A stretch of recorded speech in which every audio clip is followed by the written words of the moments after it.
আসসালামু আলাইকুম গাইস। তো এখন আসছি একটা ইম্পর্টেন্ট জিনিস দেখাইতে। আসলে হয়েছেটা কি, গতকাল রাতে একটু আমার সাথে ময়া হয়েছিল। ময়া বলতে একটু আনএক্সপেক্টেড থিংস হয়ে গেছিলো। তো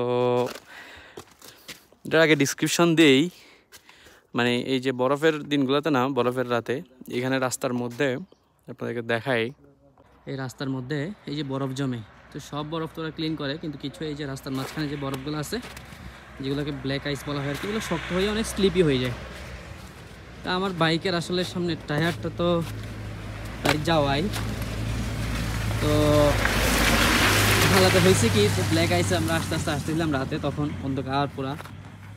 তো আনএক্সপেক্টেডভাবে হঠাৎ করে আসলে বাইকের সামনের চাকাটা স্লিপ করে বাইকটা ডান দিকে পড়ে যায়। তো রাতের বেলা তো আসলে কিছু দেখি নাই, সকালে উঠে আসলে মনটা খুবই ভেঙে গেল আর কি। যে দেখেন এখানে এখন কাঁদা লেগে আছে। তারপর হচ্ছে বাইকের একটা পাশের গেল ভালো করেই, যে ইন্ডিকেটর একদম ফেটে চলে আসছে।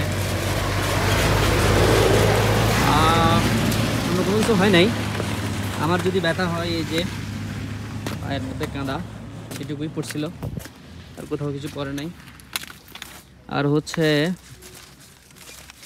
এই যে আমার বাইকের ইন্ডিকেটর, এটা ভেঙেই চলে এসছে। আগেই ভাঙা ছিল, শুধু লাগানো ছিল আর কি কোনোভাবে, তো আজকে ভেঙে চলে আসছে। তাও দেখি যদি সিস্টেম করা যায় তো বাসায় গিয়ে লাগাই নেব, কারণ আমার প্লাস্টিক ওয়েল্ডিংয়ের অভিজ্ঞতা ভালোই আছে। তো এ হলো আনএক্সপেক্টেড থিংস। বাসা থেকে প্রায় 300 কিলোমিটার 350 কিলোমিটার দূরে এসে এক্সিডেন্ট করাটা খুব বাজে।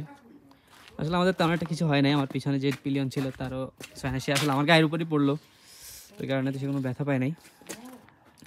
গাড়ি একদম স্লো ছিল, মানে 6-7 স্পিড ছিল আর কি, ওইটুকুতেই আসলে সামনের চাকাটা স্লিপ করে এই আর কি। বাইক টোরে কষ্টের টোর, তো এখানে এসে শুধু ভালো জিনিস দেখবো তাও হবে না, সরি। সব কিছু ভালো হবে সেটাও আসলে হবে না, ভালো খারাপ সব মিলিয়ে আসলে জীবন। তো জীবনে যদি খারাপ ভালো থাকে আসলে টোরে কেন থাকবে না, এটা মনে করে, এটা অ্যাকসেপ্ট করেই আসলে আমি টোরে আসছি, টোর শুরু করছি, বাইক রাইড শুরু করছি, বাইক চালানো শুরু করছি। তো এটা আসলে সম্ভব কিছু না, একটু টাকা যাবে না, একটু কষ্ট করতে হবে আর কি, সুস্থ মতো যাতে বাসায় আসতে পারি, এটা হচ্ছে কথা। এখন দেখা যাক কি হয়। এই যে আমরা বাইকে হোটেল থেকে নামতেছি, এই যে আমাদের হোটেল। তো এই হচ্ছে অবস্থা, দোয়া করবেন সবাই যাতে সুস্থ মতো আসতে পারি। তো সবাইকে ধন্যবাদ, থ্যাংক ইউ, আসসালামু আলাইকুম।